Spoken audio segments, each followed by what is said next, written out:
Shalom saudara, ini dari wanita usia 28 tahun asalnya Lampung.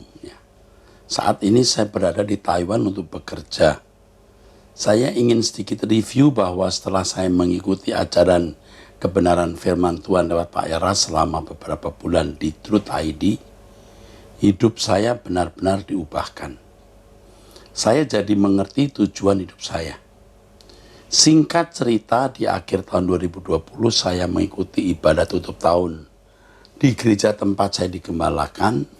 Di akhir ibadah kami diberi angpau kecil secara acak, dan yang ternyata angpau merah itu berisi ayat firman Tuhan. Jadi amplop yang biasanya digunakan untuk diisi uang.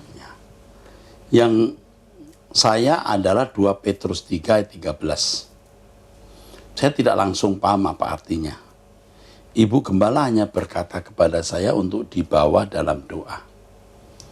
Saya terus bertanya-tanya apa artinya, kenapa saya mendapat ayat firman Tuhan yang berbeda sekali dengan ayat-ayat firman Tuhan yang teman-teman saya yang lain, yang isinya seperti penyertaan dan berkat. Setelah beberapa bulan, barulah saya mengikuti setiap video yang di-upload di Truth ID. Saya benar-benar lupa bagaimana awalnya bisa membuka channel Truth ID. Tetapi ada salah satu teman dekat di Taiwan yang berkata bahwa dia juga mengikuti ajaran Pak Eras. Saya semakin penasaran dan saya lihat video lama Pak Eras mengenai Tritunggal. Dan saya terguncang, dan saya seperti terguncang karena konsep Tritunggal yang Pak Eras ajarkan benar-benar berbeda. Saya berdoa supaya Tuhan tuntun jalan saya. Saya takut tersesat. Tetapi malah tembok yang ada pada diri saya seperti runtuh. Tembok-tembok pengertian kebenaran firman yang saya tahu selama ini diganti dengan ajaran kebenaran firman Tuhan yang jujur dan murni yang Pak Eras sampaikan. Kemudian saya teringat akan ayat firman Tuhan yang saya dapat di ibadah tutup tahun. Kemudian saya buka judul perikopnya mengenai hari Tuhan itu. Saat itu saya merasa seperti mendapat undangan dari Tuhan untuk hidup benar, untuk menyambut hari Tuhan. Saya memantapkan hati untuk mengikuti ajaran Pak Eras di Truth ID. Fokus hidup saya juga berubah, yaitu keselamatan. Saya yang tadinya datang ke Taiwan dengan penuh ambisi ingin mengumpulkan harta di bumi, karena saya dulu punya background hidup sangat susah. Saya harus punya banyak uang agar saya aman. Sekarang motivasi saya berubah. Saya bekerja supaya hidup saya lebih efisien untuk pekerjaan Tuhan. Pertanyaan saya, Pak, karena sekarang saya concern dengan keselamatan, termasuk keselamatan orang-orang yang saya kasihi, seperti ibu saya yang sekarang mengalami depresi itu sudah 7 sampai 8 tahun. Saya pernah lihat salah satu video Abam yang dimana Pak Eras menjawab salah satu pertanyaan yang belum ada, salah satu pertanyaan yang dimana ada seorang anak yang juga memikirkan keselamatan ibunya yang dulu dia seorang pekerja di sebuah gereja hyper grace, tapi si ibu ini sudah sakit, tua pikun, dan si anak tidak bisa memberikan atau share video-video khotbah Pak Eras karena sudah tidak bisa memahami. Pak Eras berkata Tuhan akan memperhitungkan apa yang dilakukan si ibu ketika ia belum ketika ia dalam keadaan sadar, maksudnya. Bagaimana dengan ibu saya, Pak? Selama dia dalam keadaan sadar, ibu saya melakukan praktek okultisme, menyembah berhala, memasak makanan untuk arwah nenek moyang dan memohon penyertaan dan menjadi rentenir. Tapi sebelum bertobat ibu saya depresi, Pak. Bagaimana dengan keselamatan ibu saya? Karena depresi ibu saya sudah tidak mengenali saya. Yang dikenal hanya abang saya yang di rumah, yang tinggal bersamanya selama saya di Taiwan. Apa yang harus saya lakukan? Saya sudah membawa ibu saya berobat ke dokter, Pak. Maaf jikalau cerita saya sangat panjang. Terima kasih, Pak Eras. Yang pertama, saya harus mengatakan dalam nama Tuhan Yesus, Anda seorang yang dikasihi Tuhan. Anda istimewa di mata Tuhan. Yang kedua, Anda punya hati mengasihi Tuhan. Masalah ibumu ini belum selesai. Tapi dari tulisanmu seakan-akan ini sudah final atau sudah mendekati final. Belum. Hiduplah suci, tidak bercacat, tidak bercela, cintai Tuhan dengan segenap hati, dan doakan ibumu. Masih ada kesempatan ibumu masuk surga. Lakukan apa yang saya perintahkan, saya anjurkan ini. Hidup suci, kasih Tuhan, dan minta kepada Tuhan agar ibumu nanti bisa masuk langit baru, bumi baru. Walaupun tidak menjadi anggota keluarga kerajaan, minimal menjadi anggota masyarakat. Doakan itu. Dan saya ingin mengatakan kepadamu yang mungkin tidak akan pernah bertemu dengan saya di dunia, I love you. Kau masih punya Bapak rohani, saya, dan saya akan mendampingi kamu. Ya, oke. Tuhan memberkati. Seorang wanita tanya, Pak, kenapa ya banyak orang Kristen seperti tidak paham bahwa mengikut Tuhan bukan hanya sekedar mencari kesenangan dunia? Bukankah dunia dan segala keinginannya membuat kita menjadi musuh Allah? Oke, kamu jangan memakaikan ukuran bajumu, ukuran badanmu, badan rohanimu, badan manusia batiniahmu ke orang lain. Banyak orang memang sudah terlanjur rusak, pikirannya sudah rusak, hati nuraninya gelap. Jadi mereka tidak bisa mengerti apa yang kamu mengerti. Karena mereka tidak mau mengerti sampai titik tidak bisa balik. Ya, dan mereka masih hidup hanya mencari kesenangan dunia. Sampai pada titik di mana mungkin mereka tidak akan pernah bisa mengasihi Tuhan. Bersyukur kalau kamu sadar. Dan jangan berhenti untuk menggumuli orang-orang di sekitarmu. Mungkin mereka masih bisa diselamatkan. Oke. Dari wanita, Shalom Pak Pendeta, maaf mau bertanya bagaimana respon kita sebagai orang Kristen ketika bunyi sangkakala terdengar. Ya senanglah. Tapi tidak usah nunggu bunyi sangkakala. Hari ini kita mati juga sudah sangkakala akhir kita. Jadi selalulah berkeadaan berkenan. Kalau ada dosa bertobat. Selalu dalam keadaan kudus, tidak bercacat, tidak bercela.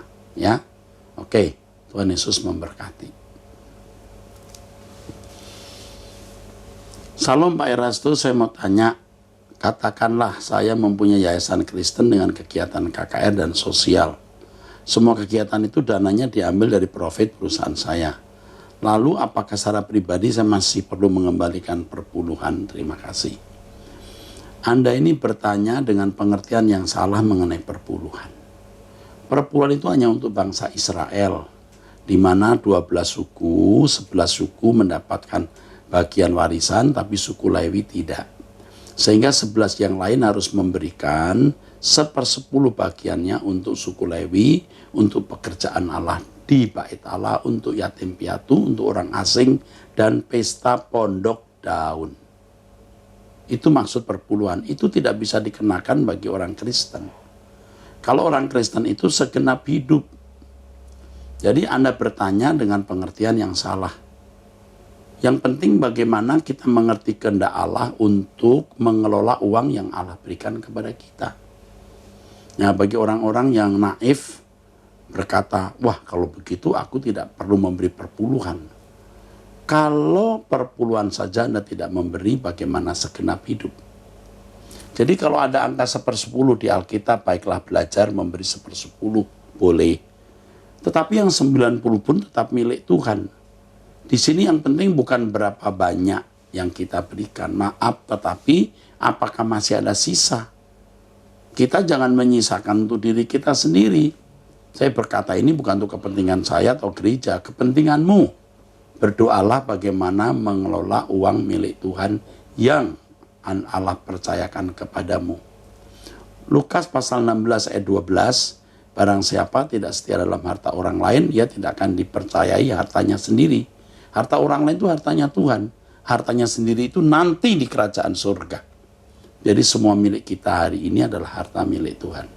Minta petunjuk Tuhan, minta kepekaan untuk mengerti bagaimana mengelola milik Tuhan itu dengan benar. Ya, oke. Pak, saya mau sharing ya. Saya bekerja di perusahaan, ya, pemiliknya adalah seorang gembala saya di gereja. yang saya sharing dalam pekerjaan saya sehari-hari, melihat bos atau gembala melakukan saya dan karyawan lain tidak sesuai dengan firman yang dia khotbah di gereja. Saya jadi harus bagaimana, Pak? Diam saja. Ya. Diam saja. Kenapa? Diam saja. Diam saja, lihat saja. Dan minta petunjuk Tuhan apa yang harus Anda lakukan dengan kondisi itu. Itu saja. Jangan tersandung ya. Orang itu bisa saja menjadi gembala atau pendeta, pintar khotbah, tapi kelakuan sehari-harinya belum tentu sesuai dengan isi khotbahnya.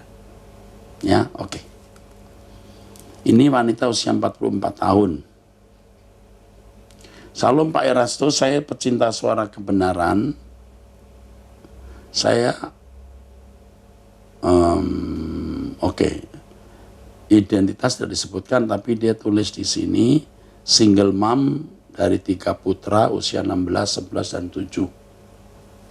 Saya banyak mengalami tekanan serta kepahitan hidup Pak semenjak berumah tangga dengan pria yang berasal dari agama seberang dan masuk Kristen karena menikah dengan saya. Saya pikir dulu saya bisa membawa suami mengenal kebenaran, ternyata tidak. 5 tahun yang lalu suami meninggalkan kami. Beruntung saya menjadi karyawan tetap di sebuah perusahaan sehingga masih bisa mencukupi kebutuhan saya dan ketiga putra saya, meskipun hanya pas-pasan. Pengalaman hidup berumah tangga yang pahit itu dan membuat saya makin pilu. Putra pertama saya tidak mau lanjut sekolah dan memilih kerja. Katanya supaya beban kami berkurang. Sampai membuat saya depresi berat.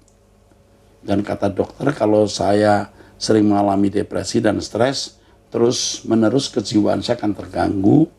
Bahkan kalau saya nonton film yang mengisahkan kehidupan rumah tangga berantakan dan akhirnya istri ditinggal pergi suami, hati saya teriris rasanya dan langsung aku bisa kena serangan panik mendadak. Akhirnya saya tidak mau lagi nonton film sinetron. Bahkan terkadang saya bisa tiba-tiba sedih dan menangis rasanya mau teriak sekuat-kuatnya. Tidak sengaja saya buka Facebook dan masuk komunitas WA Truth Family. Dari situ saya mendapat banyak khotbah dari Pak Pendeta Erastus dan Pak Pendeta Wegno. Saya mulai menata hidup untuk fokus ke langit baru, bumi baru, meskipun sering jatuh bangun. Saya tidak peduli lagi dengan gagalnya berumah tangga. Saya rindu diubahkan Tuhan. Saya mau harus bertobat dan belajar kebenaran dari Truth ID. Saya harus jadi teladan buat anak-anak. Saya harus kuat yang mau saya tanyakan, Pak. Sebelum saya bacakan pertanyaan ini, saya salut Anda kokoh. Puji Tuhan bisa bertemu dengan kami. Bagaimana menghilangkan serangan panik dan depresi yang kadang timbul? Yang pertama, Anda harus benar-benar menghindari yang akan mendistrak Anda, yang bisa membuat serangan panik. Sebisa-bisanya dihindari, walau kadang-kadang di luar kemampuan kita, ketemu lagi masalah yang membuat Anda panik dan depresi kadang timbul. Tetapi itu pun juga bisa dijadikan sarana oleh Tuhan membuat Anda bisa pulih. Ya, kalau masih lemah, hindari. Tapi kalau terpaksa bertemu, belajar menghadapi realitas. Ya. Kalau Anda diberi obat psikiater, ada obat yang Anda harus minum pada waktu attack itu, waktu panik, depresi timbul, Anda minum obat. Untuk itu ada obatnya. Ya. Ada obatnya itu. Saya tahu. Oke, jadi itu. Hindari hal yang membuat Anda jadi panik, itu toksik, itu racun. Lalu kalau terpaksa harus menghadapi hal yang bisa membuat Anda mendapat serangan, coba belajar menghadapinya. Atau kalau sampai tidak sanggup, ada obat untuk menetralisir perasaan, membuat netral perasaan. Anak kedua saya, ada yang tinggal bersama keluarga, beliau pendeta, suami istri, bahkan anaknya juga. Namun saya sering menjerit dalam hati karena sering melihat beliau itu mendidik dengan keras dan kasar. Baik perkataan maupun fisik, jika ada kesan pasti dibentak, dimaki, bahkan tangan anak saya dipukul dengan lidi atau sisir. Suatu hari anak saya salah memainkan alat musik di suatu ibadah. Anak saya salah satu pemain musik meskipun masih junior. Selesai ibadah, anak saya ditampar dan dicaci maki oleh beliau. Katanya bikin malu, merusak pelayanan. Ini pendeta macam apa ini? Anak saya menangis dan tambah dimarahi dengan perkataan yang tidak pantas buat anak seusia anak saya. Saya tidak bisa berbuat apa-apa karena pendeta itu mengultimatum jangan ada yang protes dan menentang meskipun orang tuanya sendiri. Jangan ada yang main-main di pelayanan ini, jangan ada yang main-main di pelayanan. Ini kata beliau. Saya menangis dalam hati, Pak, padahal beliau juga pecinta suara kebenaran. Kenapa bisa seperti itu? Berarti suara kebenaran belum mengubah dia. Bagaimana saya menyikapi ini ya, Pak? Apakah sebaiknya saya jemput saja anak saya, Pak? Dulu alasan tinggal bersama pendeta untuk dibina dan dididik, atau memang seperti itu, Pak, cara pembinaan di pastoral? Tidak cara itu. Di rumah saya juga ada orang-orang yang bukan anak kandung saya didik. Termasuk ketika doa pagi yang selalu memainkan musik itu salah satu anak yang tinggal bersama kami seperti anak sendiri, juga yang mengoperasikan YouTube.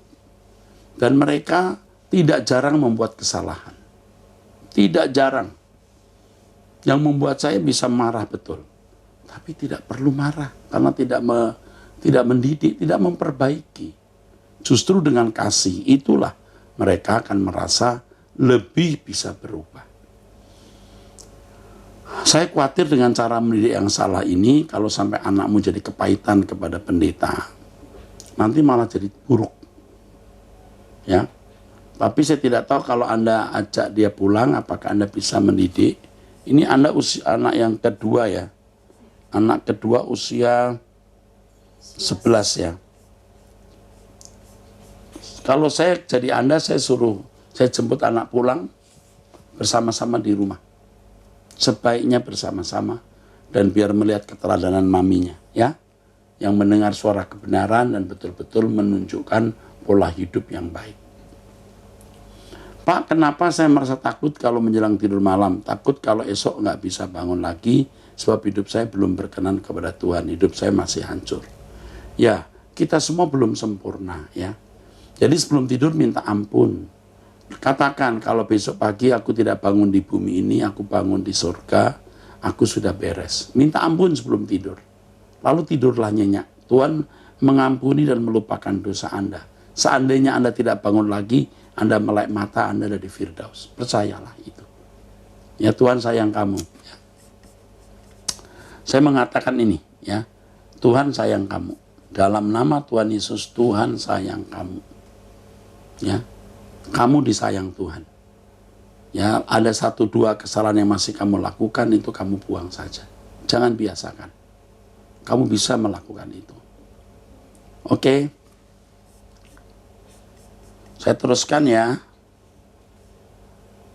Salam Pak Era, saya baru bergabung di pelayanan Bapak. Kalau di pagi jam 5 dan wanita surgawi. Dan kalau ibadah di minggu jam 11 dan dilanjutkan sore jam 5. Saya mendengar khotbahnya Bapak, jadi roh saya hidup, Pak. Seandainya banyak pendeta yang khotbah kayak Pak Eras, wah, sudah banyak jiwa-jiwa datang ke surga, Pak. Semenjak saya ikut terus khotbahnya Bapak, aduh sayang kalau nggak diikuti. Benar-benar makanan roh kita yang hidup. Daging jadi mati. Bapak, saya seorang ibu rumah tangga usia 55 tahun. Yang saya mau tanya sama Pak Eras, apakah yang kita kerjakan buat menyenangkan Tuhan dan untuk berkenan di hadapannya? Apalagi dunia yang sekarang ini semakin jahat, kedagingan harus kita lepas supaya roh hidup dan tidak bercela dan kudus di hadapan Tuhan. Dan sampai Tuhan menjemput kita nanti. Apakah yang kita harus kerjakan untuk menyenangkan Tuhan? Doa kepada Tuhan dan tanya, apa yang Allah kehendaki Anda harus lakukan? Tapi yang pertama, mulailah dari hal-hal kecil. Dari bangun tidur, jangan melakukan hal-hal yang itu bisa melukai atau merugikan orang. Itu. Jangan lakukan hal-hal yang bisa merugikan dan menyakiti orang. Itu. Yang kedua, betul-betul berusaha untuk hidup suci dalam segala hal. Yang ketiga, tanyakan apa rencana Allah dalam hidup Anda yang Anda harus penuhi.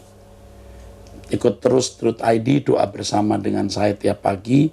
Nanti Tuhan akan memberikan pencerahan apa yang harus Anda lakukan. Terima kasih.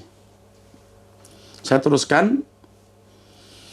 Shalom, terima kasih Pak atas khotbah-khotbah Bapak yang selalu menegur. Saya secara pribadi, jujur Pak, saya sekarang sedang mengalami krisis rohani. Saya memang lahir dari keluarga Kristen, sudah Kristen, dan saya juga pelayan di gereja sebagai WL, worship leader, dan guru sekolah minggu. Tetapi saya kemarin mengundurkan diri dari sekretaris guru sekolah minggu dan guru sekolah minggu. Dengan alasan saya mempunyai 5 anak dan saya juga bekerja, jadi harus mempunyai banyak waktu untuk mengurus keluarga saya. Saya juga harus fokus ke anak saya yang nomor 3 karena mengidap penyakit epilepsi. Saya juga mempunyai suami yang tidak seiman dengan saya. Suami saya saksi Yehova. Tapi kami beribadah masing-masing dan tidak ada paksaan dari masing-masing kami untuk beribadah bersama. Belakangan ini saya merasa kering rohani Pak. Saya sudah mulai malas mendengar khotbah, bahkan saya lebih suka menonton kasus-kasus pembunuhan di YouTube dan lebih suka menonton hal-hal yang horor. Saya benar-benar malas. Saya benar-benar seperti malas. Ya. Saya benar-benar seperti malas mendengar khotbah, bahkan mulai malas memuji Tuhan. Padahal setiap malam saya ajarkan anak-anak sebelum tidur bernyanyi dan berdoa. Dan setiap pagi baca Alkitab, sedangkan saya malah malas-malesan. Saya harus bagaimana ya Pak? Mohon bantuannya Pak untuk dijawab.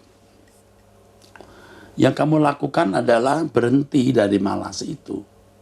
Jangan nunggu saat yang baik di mana kamu bisa berubah.